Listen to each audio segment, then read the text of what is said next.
Pernahkah kamu merasa sudah bekerja setiap hari, tapi gaji segitu-segitu saja? Rasanya penghasilan selalu kurang, padahal kebutuhan hidup semakin menekan dari segala arah. Bahkan kadang untuk sekedar menabung pun terasa seperti mimpi yang terlalu mewah. Kalau kamu sedang mengalami hal itu, kamu tidak sendirian.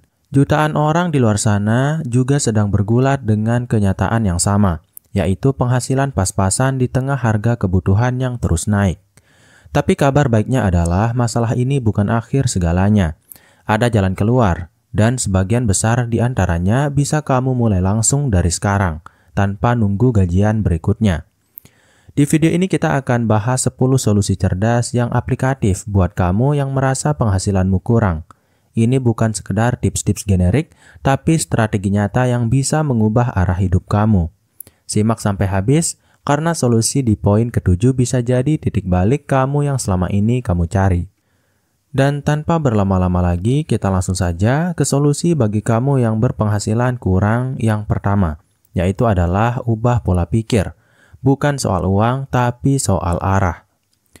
Masalah keuangan seringkali bukan hanya tentang kurangnya uang, tapi tentang bagaimana cara kita memandang dan mengelola uang tersebut. Banyak orang merasa penghasilannya kurang, padahal sebenarnya ada kebocoran besar dalam pola pikir mereka sendiri. Bayangkan kamu sedang menimba air dengan ember yang bocor. Seberapapun banyak air yang kamu ambil, tetap habis. Begitu juga dengan uang. Kalau mindset kamu hanya soal kurang, kamu akan terus merasa defisit, meski suatu hari gajimu naik sekalipun. Cobalah ubah fokus dari aku butuh lebih banyak uang menjadi bagaimana cara memaksimalkan yang aku punya. Dengan pola pikir ini, kamu jadi lebih strategis, lebih hemat, dan lebih terarah. Kamu tidak lagi reaktif, tapi proaktif dalam mengelola penghasilan. Sebagai contoh, ada kisah nyata dari seorang pekerja yang hanya bergaji 2 juta rupiah per bulan. Tapi karena dia fokus belajar soal keuangan pribadi, dia bisa mulai usaha kecil-kecilan dan akhirnya punya penghasilan tambahan dari jualan sabun cuci buat tetangga. Kuncinya, mindset. Pertanyaannya sekarang, selama ini kamu lebih sibuk mengeluh tentang jumlah atau sudah mulai berpikir tentang arah? Kemudian solusi yang kedua adalah monetisasi skill tersembunyi kamu. Coba pikirkan lagi, ada berapa banyak keahlian yang kamu punya tapi selama ini kamu anggap biasa saja? Bisa desain, bisa masak, jago Microsoft Excel, itu semua bisa jadi sumber penghasilan tambahan kalau kamu tahu cara mengemasnya. Jangan remehkan skill kecil. Di luar sana banyak orang yang bersedia membayar untuk hal-hal yang kamu anggap sepele. Bahkan skill seperti mengetik cepat, bikin caption menarik, atau sekedar mendengarkan curhat orang sekalipun bisa dijual sebagai layanan. Salah satu kisah inspiratif datang dari ibu rumah tangga yang bisa mengedit foto menggunakan HP. Dia mulai dari bantu teman, lalu buka jasa edit foto pre-wedding via Instagram. Tanpa disangka, kini penghasilannya lebih dari UMR hanya dari edit foto pakai aplikasi gratisan. Monetisasi itu bukan soal harus jadi expert dulu, tapi soal berani menawarkan dan belajar sambil jalan. Platform seperti Fiverr, 1000 Lancer, atau bahkan Facebook Group bisa jadi ladang emas kamu. Jadi sekarang coba tulis 3 keahlian kamu, kecil atau besar. Lalu bayangkan kalau dijual siapa yang butuh itu. Kemudian solusi yang ketiga adalah stop kebocoran finansial tak terlihat. Kadang masalah penghasilan kurang bukan karena uang yang sedikit, tapi karena terlalu banyak hilang tanpa jejak. Ngopi kekinian tiap hari, langganan aplikasi yang lupa di-cancel, atau belanja impulsif saat scrolling e-commerce malam hari. Menurut survei Populix tahun 2024, 38% responden mengaku menghabiskan lebih dari Rp500.000 per bulan hanya untuk jajan online tanpa rencana. Bayangkan jika angka itu dialihkan untuk investasi atau modal usaha kecil. Solusinya sederhana, tapi butuh disiplin. Mulai catat semua pengeluaran. Gunakan aplikasi seperti Moneylover, Spendy, atau cukup pakai Google Sheet. Kamu akan langsung terkejut melihat betapa banyak uang yang sebenarnya bisa diselamatkan. Contoh nyata yaitu salah satu teman saya berhenti langganan 3 aplikasi streaming sekaligus karena sadar hanya nonton satu saja. Hasilnya dia hemat Rp200.000 per bulan, cukup untuk mulai nabung emas digital. Tanyakan ke diri kamu sendiri, berapa banyak uang yang kamu buang hanya karena kamu tidak sadar menghabiskannya. Kemudian solusi yang keempat adalah buat sistem keuangan mikro di rumah. Satu hal yang sering dilupakan adalah keuangan keluarga atau pribadi butuh sistem. Tanpa sistem, uang masuk dan keluar seperti air tanpa wadah, mengalir kemana-mana tanpa arah. Maka walaupun penghasilanmu kecil, tetap buat sistem keuangan mikro untuk mengaturnya. Mulailah dengan membagi uang ke dalam pos-pos, yaitu kebutuhan pokok, tabungan, dana darurat, dan pengembangan diri. Kamu tidak perlu rumit, amplop kertas pun cukup, asal konsisten. Bahkan metode kuno ini masih dipakai oleh banyak orang sukses untuk mengontrol cash flow harian mereka.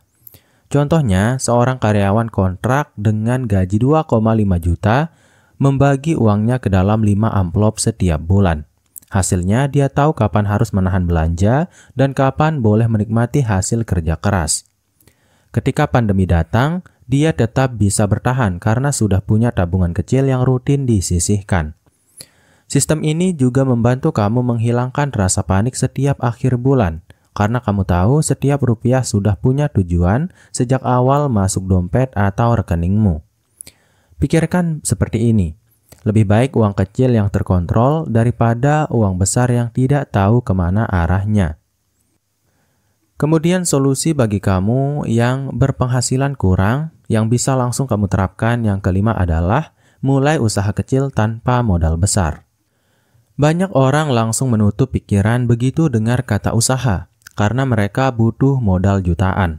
Padahal ada banyak peluang usaha kecil yang bisa kamu mulai dengan modal minim, bahkan tanpa uang tunai sama sekali.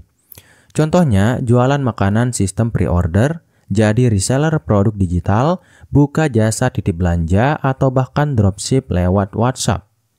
Yang kamu butuhkan sebenarnya bukan uang besar, tapi keberanian untuk mulai dan konsistensi untuk bertahan. Ada cerita menarik dari pemuda di Bogor yang memulai bisnis frozen food hanya bermodalkan katalog digital.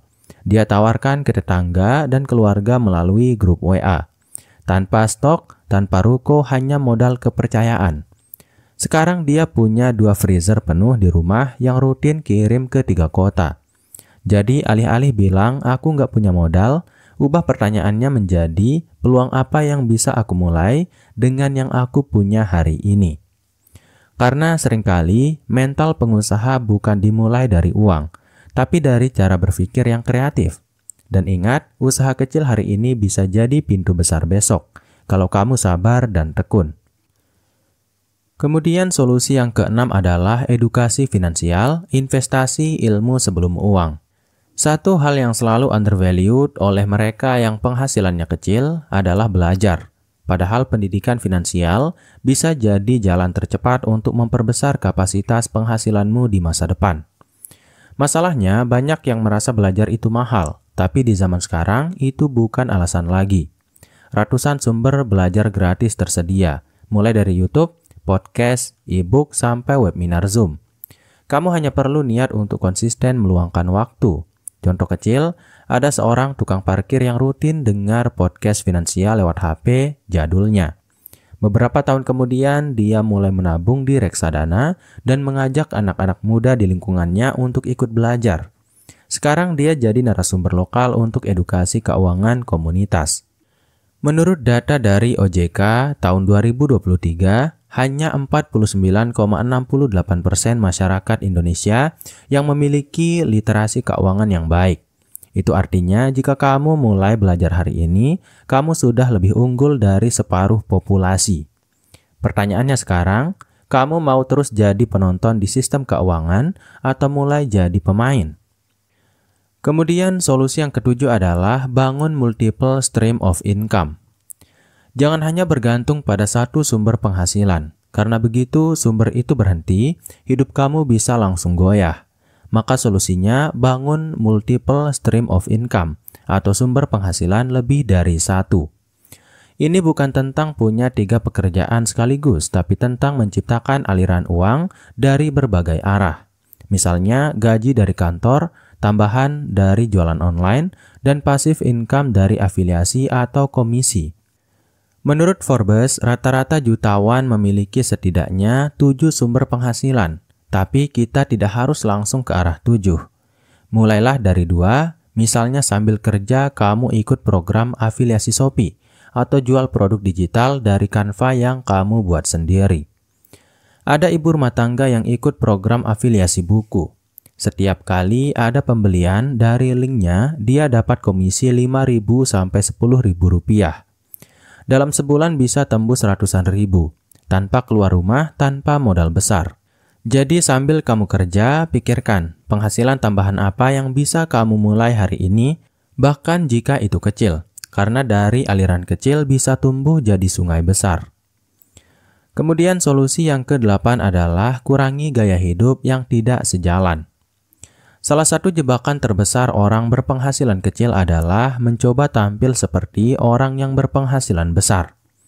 Ini bukan soal pelit atau tidak menikmati hidup, tapi tentang kejujuran terhadap kondisi finansial sendiri. Kita semua ingin hidup nyaman, tapi kenyamanan sejati bukan dari barang mahal, melainkan dari ketenangan karena tidak diburu tagihan. Gaya hidup yang tidak realistis seringkali jadi beban psikologis dan finansial. Contoh kasus yaitu seorang karyawan kantoran selalu memaksakan nongkrong di kafe setiap weekend demi gaul. Setelah dia sadar, dia ganti dengan piknik hemat di taman kota atau masak bareng teman. Hasilnya hemat jutaan rupiah dalam 2 bulan dan tetap bahagia. Kamu tidak harus hidup minimalis ekstrim, tapi kamu bisa hidup realistis sesuai dengan tujuan dan kemampuanmu.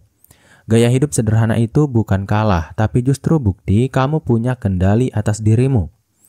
Ingat, pamer itu mahal dan damai itu gratis. Kemudian solusi yang ke-9 adalah bangun jaringan, bukan hanya cari kerja. Kadang solusi dari penghasilan yang kurang bukan tentang bekerja lebih keras, tapi tentang berhubungan dengan lebih banyak orang. Karena dalam dunia kerja dan bisnis, siapa yang kamu kenal bisa membuka lebih banyak peluang daripada apa yang kamu tahu. Mulailah bangun relasi yang sehat, ikut komunitas online, hadir di seminar gratis, atau aktif berinteraksi di media sosial yang relevan. Bukan untuk menjilat, tapi untuk membuka ruang-ruang baru yang tak terduga. Contoh nyata yaitu seorang freelancer desain grafis akhirnya diajak proyek besar setelah sering berkomentar positif di konten kreator desain di Instagram. Hanya dengan menunjukkan antusiasme dan sopan santun digital, pintu rezekinya terbuka. Jaringan yang kamu bangun hari ini bisa menjadi sumber pekerjaan, proyek, kolaborasi, bahkan referensi yang tak ternilai harganya. Tapi itu hanya bisa terjadi kalau kamu aktif terlibat. Mulai hari ini jangan hanya bangun CV, bangun juga jejaring. Kemudian solusi bagi kamu yang berpenghasilan kurang yang bisa langsung kamu terapkan yang terakhir atau yang ke-10 adalah latih mental bertumbuh, bukan bertahan. Terakhir dan mungkin yang paling penting adalah jangan hanya bertahan, tapi tumbuh. Karena penghasilan kecil bukan identitas, tapi fase. Kamu tidak dilahirkan untuk stagnan, kamu diciptakan untuk berkembang. Mental bertumbuh artinya selalu bertanya, apalagi yang bisa aku pelajari, dan bagaimana aku bisa naik kelas. Setiap kegagalan jadi pelajaran, bukan alasan menyerah. Setiap kesempatan jadi peluang eksplorasi, bukan alasan untuk mengeluh.